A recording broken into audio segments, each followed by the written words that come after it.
अखंड मंथन के सभी दर्शकों को नमस्कार। मैं हूं शेखर त्रिपाठी और आप देख रहे हैं हमारा YouTube चैनल अखंड मंथन। आज आगे क्या होने वाला है सीरीज में बात होगी रूस की उस चेतावनी की जिसमें उसने एक बार फिर से पश्चिमी देशों को यूक्रेन की सहायता को लेकर आगाह किया है। रूस ने एक दिन पहले ही संयुक्त राज्य अमेरिका को चेतावनी दी है कि तीसरा विश्व युद्ध यूरोप तक ही सीमित रहने वाला नहीं है और दावा किया है कि यूक्रेन को रूस में पश्चिमी मिसाइलों को लॉन्च करने की अनुमति देकर के पश्चिमी देशों ने आग से खेलने का काम आरंभ कर दिया है। ऐसा माना जा रहा है कि दूसरे विश्व युद्ध के बाद से रूस पर अब तक का ये सबसे बड़ा विदेशी हमला है, जब यूक्रेन ने 6 अगस्त को रूस के पश्चिमी कुर्स्क क्षेत्र पर हमला करते हुए उसके अधिकांश क्षेत्र पर कब्जा जमा लिया है। राष्ट्रपति व्लादिमीर पुतिन ने यह वादा किया है कि रूस इस हमले का सम्मानपूर्वक जवाब देगा।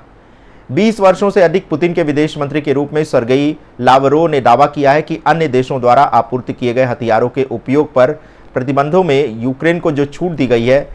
इस छूट ने पश्चिमी देशों को एक मुसीबत में आमंत्रित कर दिया है, अपने ऊपर एक मुसीबत मोल ले ली है।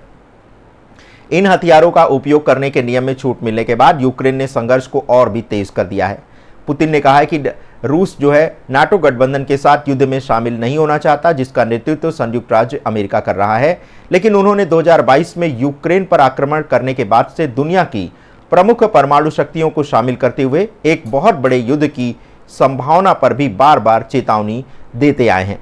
रूस के राष्ट्रपति अपने 2020 के परमाणु सिद्धांत के अनुसार तब किसी देश पर परमाणु हमला कर सकते हैं या उस पर विचार कर सकते हैं जबकि उनके राज्य का अस्तित्व संकट में पड़ जाए या फिर सामूहिक विनाश के पारंपरिक या परमाणु हथियारों का उपयोग कोई देश कर रहा हो और उसके जवाब में वो ये हमला कर सकते हैं।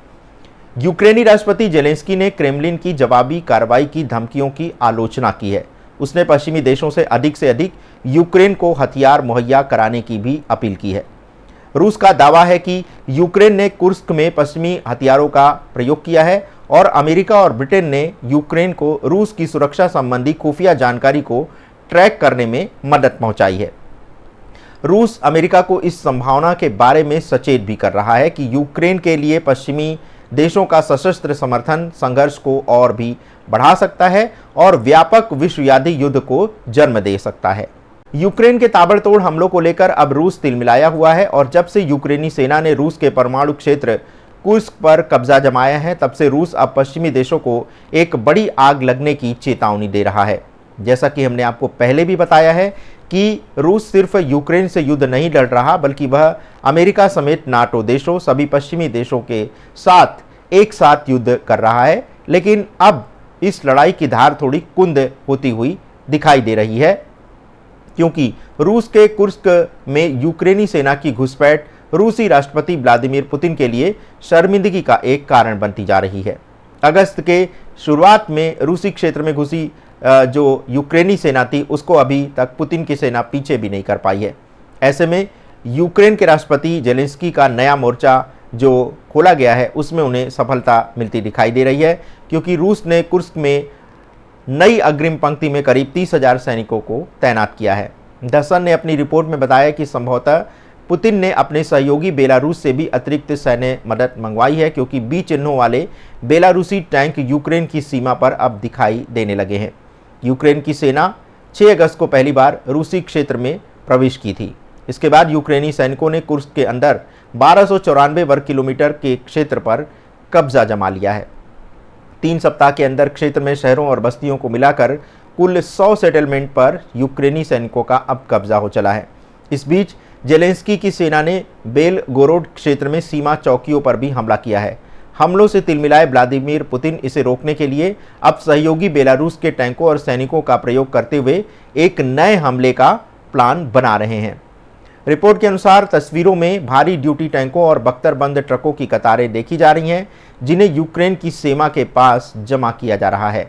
सुरक्षा थिंक टैंक अटलांटिक काउंसिल के अनुसार पुतिन नई सेना की धमकी देकर यूक्रेन के सैनिकों को पीछे हटाने का एक नया प्लान बना रहे हैं, लेकिन यूक्रेन दबाव में नहीं आ रहा है और उसने बेलारूस के तानाशाह अलेक्जेंडर लुकाशेंको की तीखी आलोचना करते हुए उसे चेतावनी दे डाली है। जेलेंस्की ने कहा कि अगर लुकाशेंको सैनिकों को भेजते हैं तो फिर यूक्रेनी सेना के निशाने पर बेलारूसी सैन्य अड्डे और सप्लाई मार्ग होंगे और उनके सशस्त्र बल के निशाने पर भी यूक्रेनी सेना हमला कर सकती है। कीव के कमांडर इन चीफ अलेक्जेंडर सिरस्की ने बताया है कि कुर्स्क में भेजे जा रहे रूसी सैनिकों की संख्या अब लगातार बढ़ती जा रही है। इसके साथ ही उन्होंने दावा किया है कि दुश्मन बहुत बड़ी कीमत चुकाने की ओर आगे बढ़ रहा है। हर दिन यूक्रेनी सैनिक मोर्चे पर 300 से अधिक रूसी सैनिकों को मारते या फिर घायल कर रहे हैं। तो दर्शकों, ये है आज का हमारा आगे क्या होने वाला है का एक छोटा सा अपडेट कि किस प्रकार से जो रूस के राष्ट्रपति हैं वो अब एक बड़े निर्णायक मोड़ पर पहुंच सकते हैं, क्योंकि अगर उन्हें इस युद्ध में कहीं से हार होने की एक हल्की सी भी आशंका दिखाई देगी तो वो फिर परमाणु युद्ध के विषय में सोच सकते हैं। क्योंकि जैसा कि हमने आपको पहले भी बताया है कि जो पुतिन हैं वो अंतिम विकल्प के रूप में परमाणु हथियार का प्रयोग करेंगे, और जैसा कि जब उनके परमाणु क्षेत्र में ही यूक्रेनी सेना अब घुस चुकी है, जिसे कि वो पीछे भी नहीं कर पा रहे हैं, क्योंकि 6 अगस्त को ये घुसपैठ हुई है और अब